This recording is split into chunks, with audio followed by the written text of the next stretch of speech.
As a tax CPA, one thing my clients absolutely hate are surprises, especially at tax time. And one of the worst surprises in the world is finding out that you owe more money in taxes than you thought you would. Now, as a professional, I have dealt with those feelings firsthand. The frustration, the confusion, the disbelief, and quite frankly, feeling like you just got ripped off from the government. So in this video, I am going to help you understand why your taxes may have been higher than originally expected, and more importantly, what you can do now to reduce your taxes and never let this happen again. If that sounds good to you, please like this video to help it reach more people and comment your thoughts below. Now let's jump in. Okay, so if you remember nothing else from this video, please remember this. Your tax is based on your facts. Therefore, in order for you to change your tax, you have to first change your facts. Now, put simply, the tax you owe is based on the information you provide on your tax return. Plain and simple. So if your tax bill is higher than you expected, then that means that something has changed on this tax return from the prior year. So let's walk through the most common changes that we see.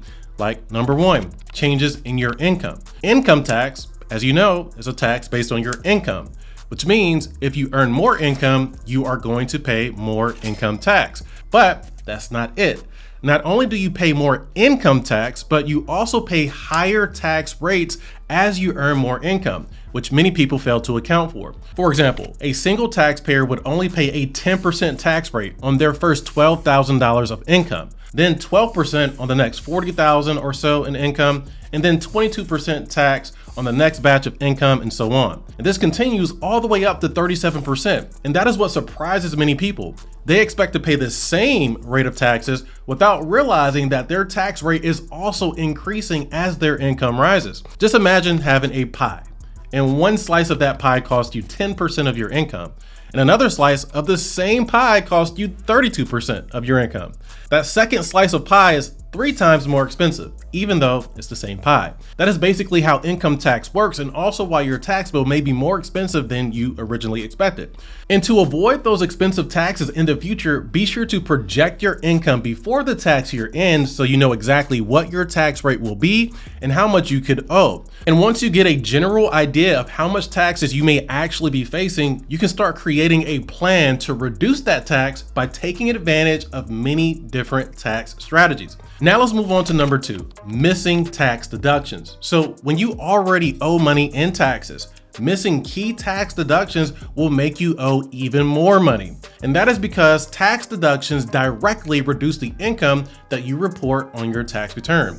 Every dollar you claim in tax deductions is a dollar subtracted from your taxable income, which means you pay less taxes. So if you miss tax deductions that you qualify for, you will show more income on your tax return than you legally have to, which also means more taxes. For example, let's say you're in a 32% tax bracket. Well, that means that you would save 32 cents for every dollar in tax deductions that you find. So if you're missing $10,000 in tax deductions, that means you're paying $3,200 in additional taxes, or $32,000 in additional taxes if you're missing $100,000 in tax deductions, and so on.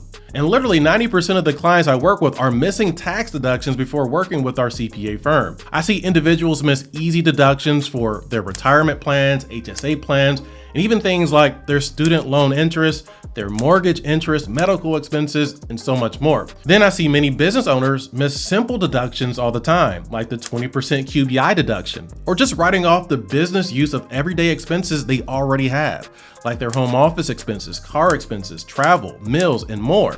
So to find out if you're missing tax deductions, just take a look at all of the expenses that you pay for, and then ask yourself, how can I deduct this? Can you deduct it? Look into the rules of those expenses. And once you understand the rules, then you can confidently write off more expenses on your taxes, or even create new tax deductions in the future with careful planning. Now, another reason why your taxes could have been higher is due to number 3, changes in your income types.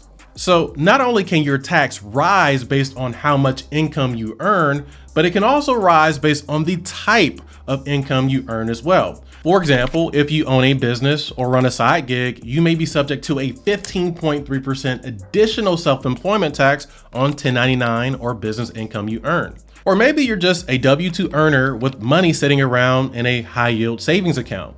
Well, that interest income you earn would also be subject to ordinary income tax.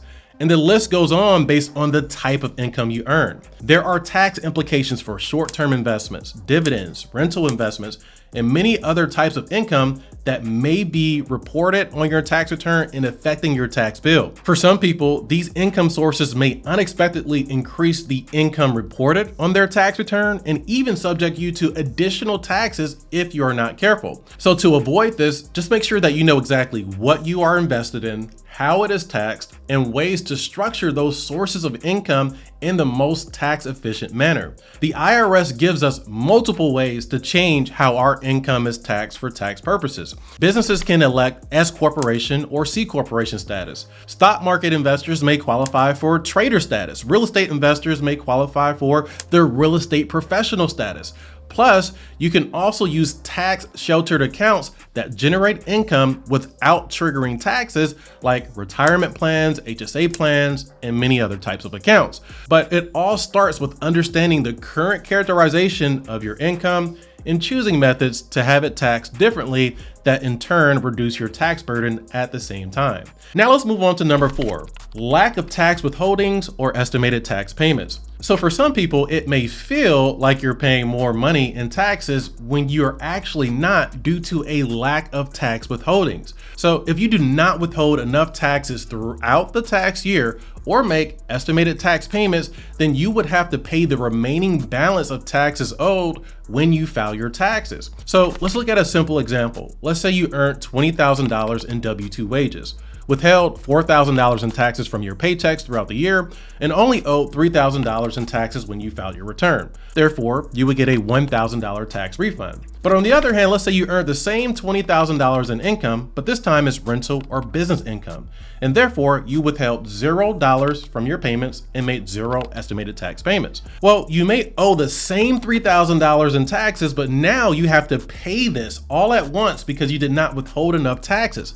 often making people feel like they're overpaying their taxes when it's really the same amount. They're just paying it all at once, and it typically comes to them at a surprise. And we don't like surprises, especially when it impacts our cash flow. So to get ahead of the curve on this, make sure you calculate your expected income for the year and withhold enough money in taxes from your paychecks throughout the year to avoid a surprise tax bill. And if you expect to owe taxes, then consider making quarterly estimated tax payments to make up the difference there so that you can mitigate your tax bill without disrupting your cash flow all at once and incurring late payment penalties. Now let's move on to number 5, a lack of tax planning.